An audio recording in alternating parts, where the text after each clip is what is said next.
Hi everybody, welcome to my Eigrp course. I want to give you a brief history about our journey. I organized my course in 20 lectures. These lectures are about 4 hours and I think it is worthy for students who want to learn Eigrp in depth. In the first lecture, I show you why I choose Eigrp and show you the power of Eigrp and give you some advices. In the second lecture, I describe IP and subnetting basics, some concepts about IP protocol, what is subnetting and what is routing are described in this lecture. In lecture 3, I show you the different routing types, what is routing function and what is different routing protocols. In the fourth lecture, I describe Eigrp basic features such as authentication, layer 4 function of Eigrp, and different versions of Eigrp. In lecture 5, I describe you the Eigrp history and show you what is happening inside Eigrp, what is the Eigrp process. In the 6th lecture, I show you what are the concerns of Eigrp neighborship on some WAN connections such as frame relay, VPN, and Metro Ethernets. In lecture 7, I describe the Eigrp update process and we review dual algorithm, which is the algorithm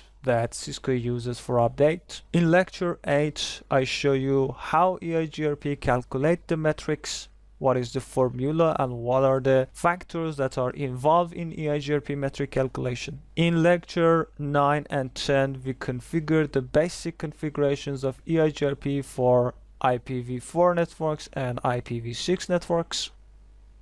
In lecture 11, I show you how you could configure some Eigrp parameters such as bandwidth, delay, and passive interface. In lecture 12, we configure Eigrp authentication and we see how could we enable authentication in Eigrp. In lecture 13, we configure load balancing and we will see that Eigrp has a unique feature for non-equal cost load balancing. In lecture 14, we configure Eigrp static neighborship and we see some concerns about this. In lecture 15, I describe you what is route summarization and where we could do it on Eigrp and how we could configure it on Eigrp and what are the benefits and costs. In lecture 16, we configure route redistribution and I describe you what is route redistribution and how could we use the route redistribution benefits. In lecture 17, we configure default route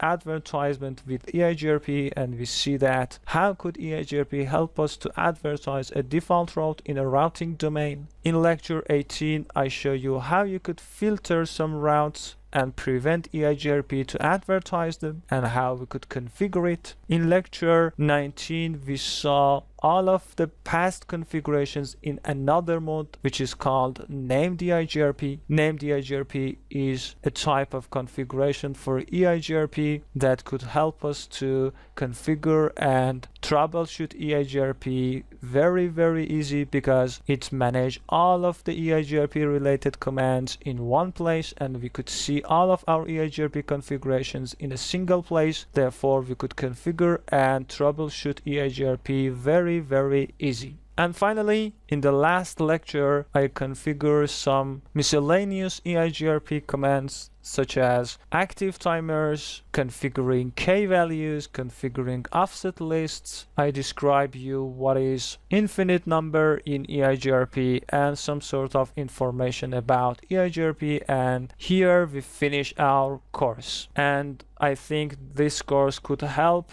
network engineers and students to learn Eigrp in depth and apply it in their networks. This course is suitable for CCNP route students too. They could use it for their exam because I try to configure all CCNA and CCNP Eigrp related topics. Honestly speaking, it is not all about Eigrp, and if you want to extend your Eigrp knowledge, absolutely there are many other documents and videos that you could use it, but I think it could be a good lead and I think I open a very good horizons for students, and I hope I could motivate them to go forward and learn more and more about EIGRP and enjoy this. I hope my 4-hour journey could be enjoyable for students, and I really ask them to send some feedbacks and help me to improve my courses. Thank you for watching me.